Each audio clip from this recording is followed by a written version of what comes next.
Good morning, everybody. Welcome to today's Morning Coffee with Mike. We're talking about 3 tips that beginner traders need. This question came in from Instagram yesterday, and so we're going to go through the 3 essential tips that new traders need.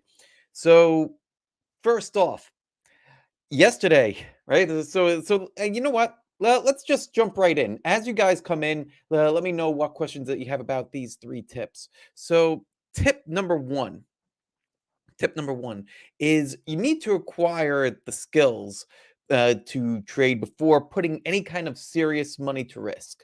That's the first thing that I like. If I could go back in time and talk to my younger self, that would be the absolute first thing that I would tell myself, that you know what, trading is not as easy as it might look like on Instagram or Twitter, where you're seeing people posting these screenshots of massive returns, or you see somebody taking a picture by the pool trading from a laptop. It's not as easy as you think.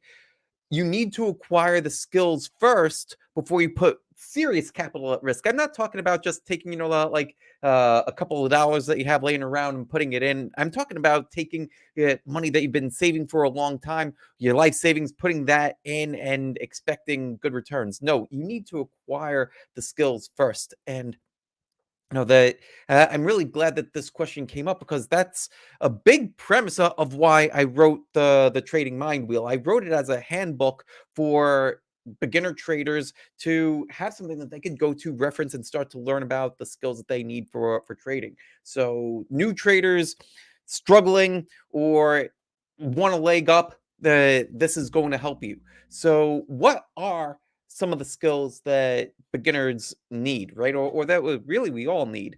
So the first thing in there is going to be mindset. Well, we need clarity. We need not just clarity. We need focus. Well, we need everything that comes along with mindset, and mindset is involved in all 8 of the essential skills needed for trading.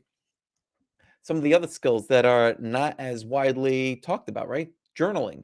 Journaling is a core skill. You probably, if you've been on the show before, you've probably heard me mention journaling a few times. So, journaling, yes, journaling is very important. And I saw somebody just posting that it took them 4 years to learn how to trade. It took me 10 before I finally had any level of a success. And the reason why was because I didn't know about any of these core skills, or really like which direction to go. I wanted to see the sunrise, but I was facing west. That's basically what happened to me for the first 10 years. And it wasn't until I finally got help that I started to learn, oh, well, you need to do X, Y, and Z to get ahead in trading. So, journaling, we need to develop skills in analysis. We need to develop skills in risk, position sizing. We need to learn all about trade management, portfolio management, post analysis, and testing. And when we acquire these skills, then we've got a fighting shot, right? And it's more than just going and reading a book. So reading a book is a great start. You'll be able to learn the things that you need, and that's the purpose of this. But I wouldn't, and that goes for any kind of book. You're not just going to go and read a book and then all of a sudden become a master trader. Whether you're reading my book, whether you're reading Minervini's books, or anyone else's. And that was another thing that I learned the hard way too. I started a war. Well, after year 10, I started with O'Neill's book, How to Make Money in Stocks. And that really resonated with me. And a lot of what I do is based off of O'Neill.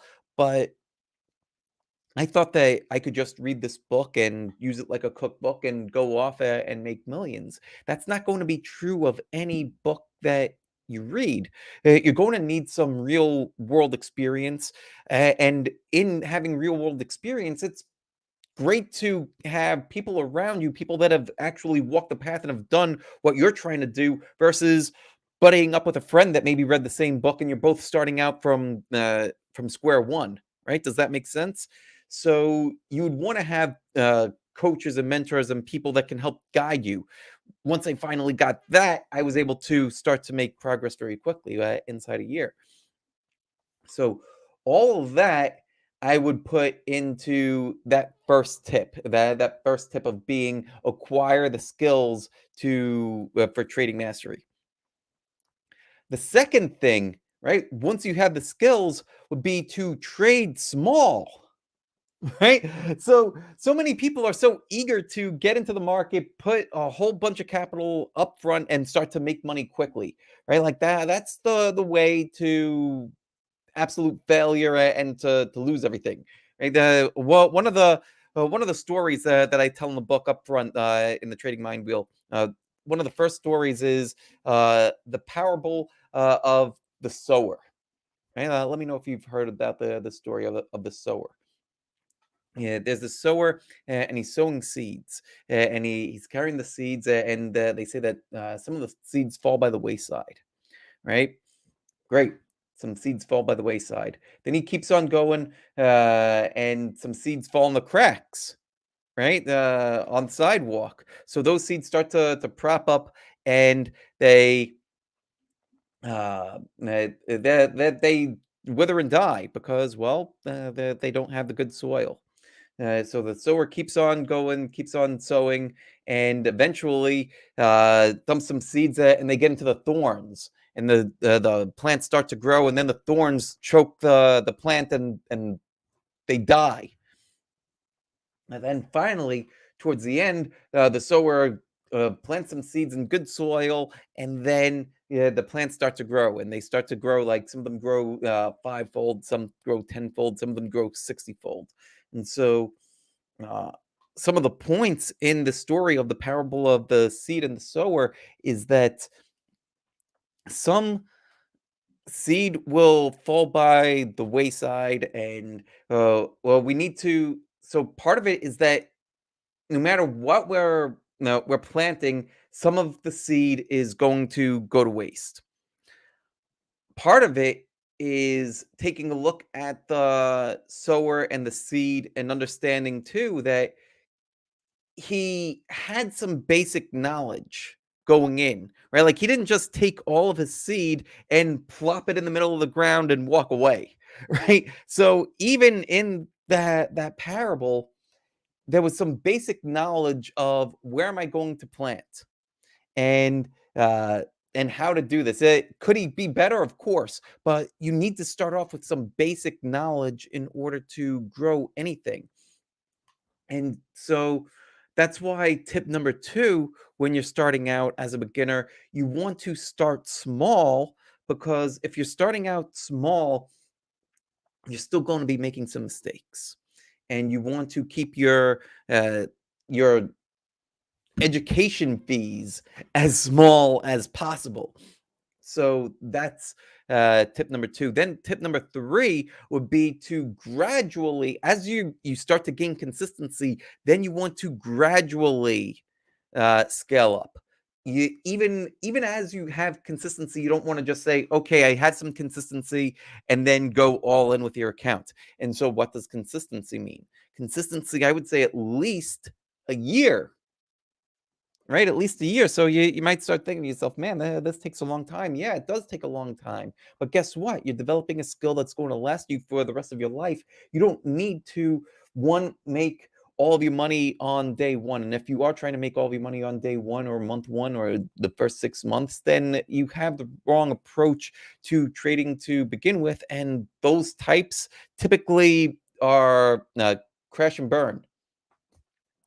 You want to take it slow. You want to gradually build up. And by gradually too, so let's say you're starting out, use a round number. Let's say you're starting out with a small account, 10 grand, right? Great. So you have your 10 grand, you start out and you prove that you're consistent in year one. And let's say in year one, you're able to do a 20% return in year one. Not bad, right? You probably beat the market and you're up 20% on the year. Great. So now you've got 12 grand in your account. So That doesn't mean that you should start to use all kinds of leverage. No, well, what I would say is go up to if you're only risking say $100 per trade, start risking 120 now, right? Keep your percentage the same. Keep your percentage risk the same. So if you're risking 1% of your capital at 10,000, risk 1% of your capital at 12,000, at 100,000. Always stick with the same kind of percentage, and then it makes the math and it makes the sizing a lot easier. So those are the three tips that I would give to a brand new trader beginner. Number one would be to develop the skills needed for trading. I talk all about that in my new book, The Trading Mind Wheel. The second tip would be to start out small. And the third tip would be to gradually scale as you prove yourself, as you gain consistency, and to allow that period of time to be at least a year. So we'll go through some questions here and see what questions you guys have.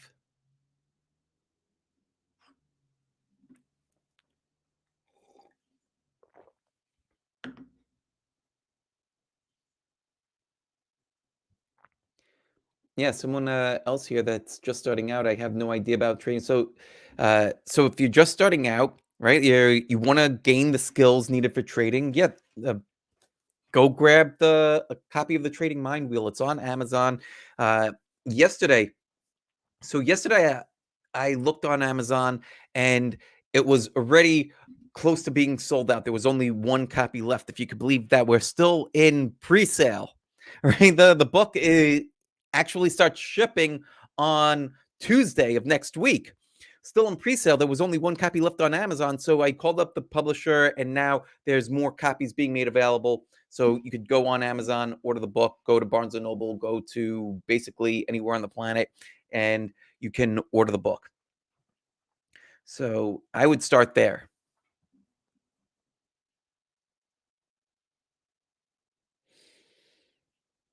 Let's see what else. What other questions do you guys have?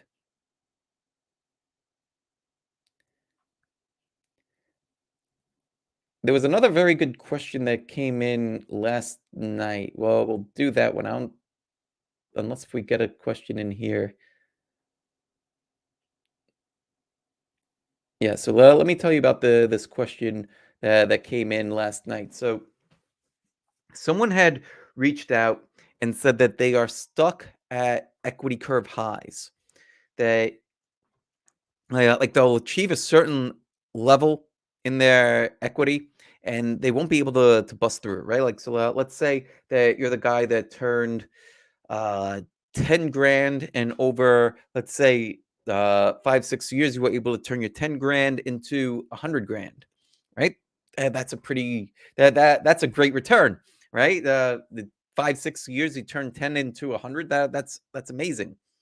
But let's say that you get to that 100 and you can't get past it, right? Like you're kind of stuck there. That you start to go through a boom and bust cycle and you just can't crack that 100 level. Well, what do you do? What would you do? Type into the chat. Let me know. Well, how would you approach this problem? Well, the first thing to do, right? There's a saying that says that the questions are the answer. And I believe it was Albert Einstein who said that given an hour to solve a problem, he would take the first 50 minutes or the first 55 minutes to think of the right questions to ask. And he would spend the last 5 minutes answering those questions. So, what do you think are the right questions to ask? Well, a few questions that come to mind are one, what are the beliefs about money? Right? Is there something about 100 grand that's uh, special to this person? Do they have some sort of beliefs about themselves about that particular number, or anything surrounding that? I also would start to think about, well, what's the asset that's being traded? If Is there a liquidity problem when you get to a certain capital amount for this thing? Those are a couple of the questions to ask, but the real idea is to start to pick through the questions, or to formulate the questions, and to start to pick through the beliefs around this particular equity curve level, and try to figure out why it's happening. What other questions do we have?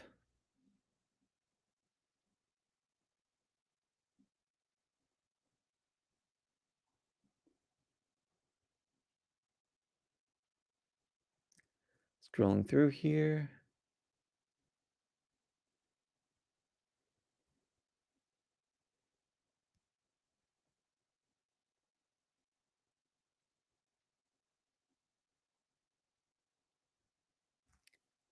Okay.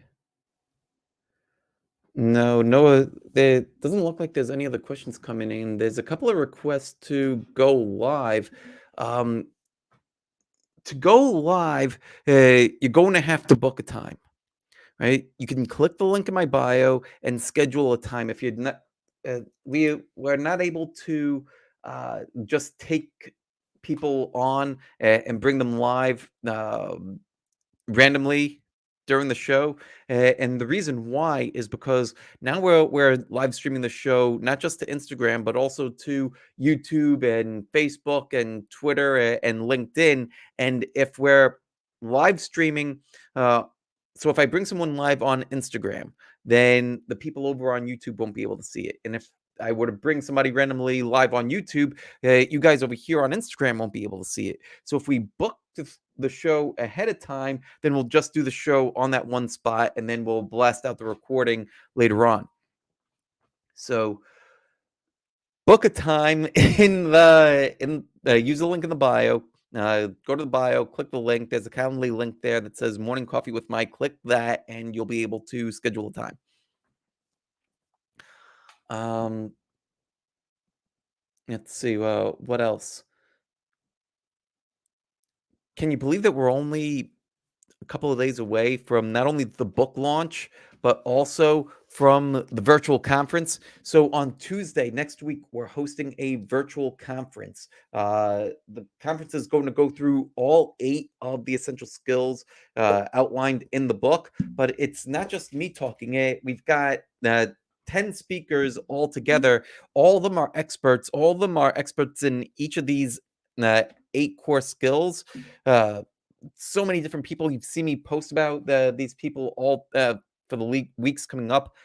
Um, Pat Walker, who's just been on fire lately with his analysis. Um, Adam Sarhan, great with portfolio management, huge inspiration to me early on. Jim Ropel, he's a legendary hedge fund manager. On Forex, we've got Jason Greystone, Akil Stokes, and Austin Silver. Everybody coming in and talking. We've got Anthony Crudelli talking to us about mindset and beliefs. I'm on that panel too, of course.